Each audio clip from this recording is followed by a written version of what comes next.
کس کی کتنی اسٹرینتھ ہے، کس کی کتنی کمزوری ہے، طاقت کیا ہے، دڑے کیا ہیں، کون کون کہاں پر الیکشن کے لیے فٹ ہو سکتا ہے، کون سی برادریاں کہاں پر ہیں، کون سا جو ووٹ بینک کس کا زیادہ متاثر ہوا ہے، کون شہر میں پاپولر ان پاپولر ہے۔ دیکھیں جو بھی شہر کے لوگ ہوتے ہیں وہ اپنے ڈیسیجن لیتے وقت بائسڈ ہو سکتے ہیں، ان کا رویہ جو ہے وہ بائسڈ ہوتا، ان بائسڈ نہیں ہوگا۔ جو باہر سے آئے گا اس کا رویہ ان بائسڈ ہوگا کہ اس کو کسی کے ساتھ کوئی بھی دلچسپی نہیں ہے، اس کی کسی کے ساتھ رشتہ داری نہیں ہے، وہ جو دیکھے گا نیوٹرل ہو کر دیکھے گا اور اس طرح سے اپنی رپورٹ جو ہے وہ شیئر کرے گا۔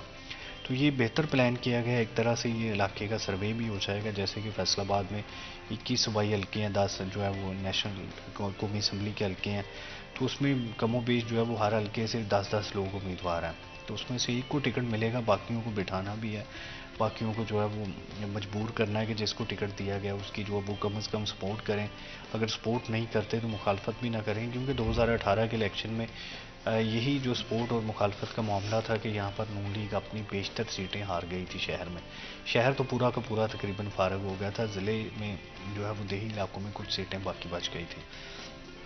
تو اب جو ہے یہ پلان کیا جا رہا ہے کہ جو بھی آپسی لڑائیاں ان کی ٹکٹ ہولڈرز کی، جو ماضی کے ٹکٹ ہولڈر ہیں ان کی جو لڑائیاں اگر یہاں پر بات کریں تو جو ہے وہ جمرہ میں لڑائی ہوتی ہے، مطلب پچھلے الیکشن میں جو ہے وہ آزاد علی تبسم نے کہا تھا کہ ان کی سپورٹ جو ہے وہ آزاد ایم این اے عاصم نذیر نے نہیں کی، جس وجہ سے وہ الیکشن ہار گئے۔ اسی طرح سے جو ہے وہ جڑا والا میں سامنے آیا، یا تاندلے والا میں یا سمندری میں جو ہے وہ شہباز بابر جو ایم این اے تھے، وہ اپنے پچھلے جو ٹکٹ ہولڈرز ہیں ان کو ساتھ لے کر چلنے کے لیے تیار نہیں ہے اور چاہتے ہیں کہ نئے لوگ سامنے آئیں، تو اس طرح سے یہ پھر میاں فاروق کے حلقے میں جو ہے وہ یہی مسئلہ بنا ہوا ہے کہ یہاں پر ان کے ساتھ بھی جو ٹکٹ ہولڈرز کا مسئلہ ہے تو وہ بھی شاید ٹکٹ چینج ہو جائے۔ پھر میاں عبد المنان کے حلقے میں مسئلہ بنا ہوا ہے، شیخ یوسف وہاں سے جو ہے وہ ایم این اے کے امیدوار ہیں اور اپنی جو بڑی بھرپور کمپین چلا رہے ہیں اور دعویٰ کر رہے ہیں کہ ٹکٹ ان کے پاس ہے، تو پھر اس طرح سے لوگوں کو ایڈجسٹ کرنا کہ ان کو اگر کسی ایک حلقے میں مسئلہ ہے دوسرے حلقے میں لانا، ووٹر سپورٹر ان کے مینیج کرنا، تو یہ ساری وہ رپورٹس ہوں گی جو شہر اپنے امیدواروں کے بارے میں کیا سوچ رہا ہے کہ یہاں پر جو ہے وہ ای کلاس امیدوار کون ہو سکتا ہے۔ یہاں پر اس حلقے میں جہاں پر ہمارا دفتر بھی ہے، احسان افضل جو ہے وہ رانا افضل مرحوم کے صاحبزادے ایم پی اے کے امیدوار ہیں، اسرار منی خان جو ہے وہ بھی ایم پی اے کے امیدوار ہیں، پچھلا الیکشن یہاں سے ہار گئے تھے۔ پھر اس کے علاوہ اعظم مجید گجر بھی ایم پی اے کے امیدوار ہیں، شراز کالو ہیں، کچھ 12-13 کے قریب جو امیدوار ہیں۔ تو یہ ہر حلقے کی کم و بیش یہی صورتحال ہے کہ 2, 4, 5, 10 امیدوار ہر حلقے میں موجود ہیں، کس کو کہاں پر اکاموڈیٹ کیا جائے گا، جو قداور شخصیات ہیں نون لیگ کی۔ پھر شفیق گجر اور شیخ حجاز کے حلقے کا بڑا مسئلہ بنا ہوا ہے یہاں پر کہ ان میں سے ایک نے الیکشن لڑنا ہے، میاں طاہر جمیل شہریار کے حلقے میں بھی مسئلہ ہے، دونوں امیدوار سامنے ہیں، تو ان تمام کو بٹھانا بھی ہوگا، دوسرے کی سپورٹ بھی کروائی جائے گی، وہاں پر جتنے ان کے دھڑے ہوتے ہیں، پھر اسی طرح سے جو سابق یو سی چیئرمین ہیں یا جو بلدیات میں اپنی مضبوط اسٹرینتھ رکھتے ہیں کسی نہ کسی حوالے سے، ان کا ووٹ بینک ہے، ان تمام کو ان کے ساتھ ملایا جائے گا۔ تو یہ ایک طرح سے سمجھ لیں کہ وہ بڑا اہم ٹاسک لے کر آ رہے ہیں، ان کی بڑی اہم جاب ہوگی کہ یہاں پر وہ تمام لوگوں سے ملیں گے، فردن فردن سبھی لوگوں سے، ٹکٹ ہولڈر سے، جن لوگوں نے ٹکٹ اپلائی کیا ان سے، جو M P MNAs ہے یا جو پارٹی ضلع کے عہدے داران ہیں، سٹی کے عہدے داران ہیں، ڈویژن کے عہدے داران ہیں، ان تمام سے اپنی میٹنگز کریں گے۔ پھر اس سب کی روشنی میں ایک رپورٹ کمپائل کر کے جو ہے وہ میاں نواز شریف اور اسحاق ڈار کو دونوں کو بھجوائیں گے، پھر وہ الگ سے میاں نواز شریف الگ سے بھی انٹرویوز کریں گے ان تمام کے۔ کرنٹ ویک میں پلان کیا جا رہا ہے کہ ہر ڈویژن سے جو ہے وہ عہدے داروں کو بلایا جائے، جو بھی ٹکٹ اپلائی کرتے ہیں ان تمام کا جو ہے وہ پہلے سے ڈیٹا ان کے پاس ہو تاکہ ٹکٹ تقسیم کرنے میں آزادی ہو، آسانی بھی ہو، اور پھر جو ہے وہ 8 فروری کے انتخابات کے لیے بھرپور تیاری کرنے کا موقع بھی مل جائے۔ تو یہ سارا پلان، اس کا مقصد یہ یہاں پر آسانی پیدا کرنے کے لیے کیا کیونکہ گیا۔ عبد الرحمن ہم نے دیکھا ہے کہ بہت سارے لوگ، نئے لوگ جو سیاست میں تو پرانے ہیں، وہ بھی پاکستان مسلم لیگ نون کا حصہ بنے، تو جب ٹکٹ کی تقسیم ہوگی تو اس ٹائم پہ کیا کوئی کانفلکٹ پیدا ہو سکتا ہے، یا پھر یہ پیورٹائز کیا جائے گا کہ جو پہلے سے پارٹی میں لوگ موجود ہیں ان کو پہلے کنسیڈر کیا جائے گا اور بعد میں آنے والوں کو جن کی اب شمولیت ہوئی ہے ان کو اس حساب سے جو ہے وہ پارٹی میں جو ہے وہ رینک کیا جائے گا؟ دیکھیں جی، 2-3 چیزیں ہوتی ہیں اس میں سے، ایک چیز تو یہ ہے کہ یہاں پر جو پارٹی کے لوگ پرانے چل رہے ہیں، جو جیت رہے ہیں، ان کو کنٹینیو رکھا جائے گا، ان کو تبدیل نہیں کیا جائے گا، یہ تو طے شدہ فارمولہ بالکل۔ ہوتا ہے۔ پھر اسی کے ساتھ دوسرا فارمولہ یہ ہوتا ہے کہ یہاں پر جو لوگ پارٹی کے عہدے داران ہیں یا جو وفادار ہیں وہ ساتھ رہیں گے. پھر دیکھا جاتا ہے کہ کون لوگ ہیں، کتنے الیکشن ہار چکے ہیں، کتنے جیت چکے ہیں، اور جو لاسٹ الیکشن ہے وہ کیسا رہا ان کا، اور ابھی ان کی ایج کیا ہے اور ان کی پرفارمنس کیا ہے. پھر اس کے اکارڈنگ فیصلہ کیا جائے گا. تو محض وفاداروں کو بھی نہیں لیا جائے گا، کیونکہ وفادار تو سارے ہی رہے ہیں، لیکن جو الیکشن ہار گئے ہیں تو وہ بھی وفادار، لیکن وہ الیکشن آگے بھی جیتنا اس کا مشکل ہے. پھر وہ پارٹی جو ہے وہ سیٹ لوز کر جائے گی. پھر سرمایہ داروں کو بھی موقع دیے جاتے ہیں یہاں پر، جو پراپرٹی کے لوگ ہیں، جو انویسٹرز ہیں، کیونکہ وہ اچھا پیسہ خرچ کر کے الیکشن اپنا بنا بھی سکتے ہیں، جیت بھی سکتے ہیں. پھر وہاں پر جہاں پر کنفلکٹ زیادہ ہے وہاں سے بھی پھر دیکھا جاتا ہے کہ جو امیدوار آپس میں لڑائی لڑ رہے ہیں، تو یہ تو ہر حلقہ وائز دیکھیں جو ہے وہ ویری کرے گا کہ جو ہر حلقے کی الگ سے صورتحال ہوگی. پھر یہ بھی دیکھا جائے گا کہ کون رانا ثناء اللہ خان گروپ سے تعلق رکھتا ہے، کون شیر علی گروپ سے تعلق رکھتا ہے، اور کچھ ایسے لوگ ہیں جن کی دونوں گروپس کے ساتھ ہمدردی ہیں، یا دونوں گروپ چاہتے ہیں کہ یہ بن جائے تو ہمیں کوئی اعتراض نہیں ہے. مطلب یہ ساری چیزیں ہوں گی اور اس کی روشنی میں فیصلے کیے جائیں گے. پھر یہاں پر فیصل آباد میں رانا ثناء اللہ خان، چودھری شیر علی یا فاروق خان، اس طرح سے جو بھی لوگ اثر و رسوخ رکھتے ہیں، طلال چودھری، ان کی جو سجیشنز ہیں وہ الگ سے ہوں گی. اور پورا جو بورڈ ہے اس موقع پر جو ہے وہ انٹرویو جب ہوں گے، ان کی مخالفت، ان کی حمایت، یہ سارا کچھ اس میں جو ہے وہ چلے گا.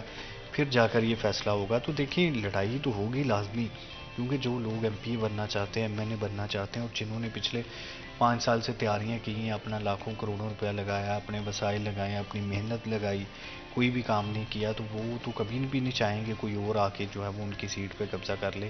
کیونکہ آخر جو ہے وہ اسمبلی ممبرشپ جب ملتی ہے تو پھر کئی طرح کے پرویلیجز ملتے ہیں، منسٹری بھی مل جاتی ہے، کوآرڈینیٹر بندہ بن جاتا ہے یا ایڈوائزر بن جاتا ہے. تو کئی طرح کے جو فائدے ہوتے ہیں، حلقے کی ایک طرح سے جو ہے وہ ان کی بادشاہت ہوتی ہے.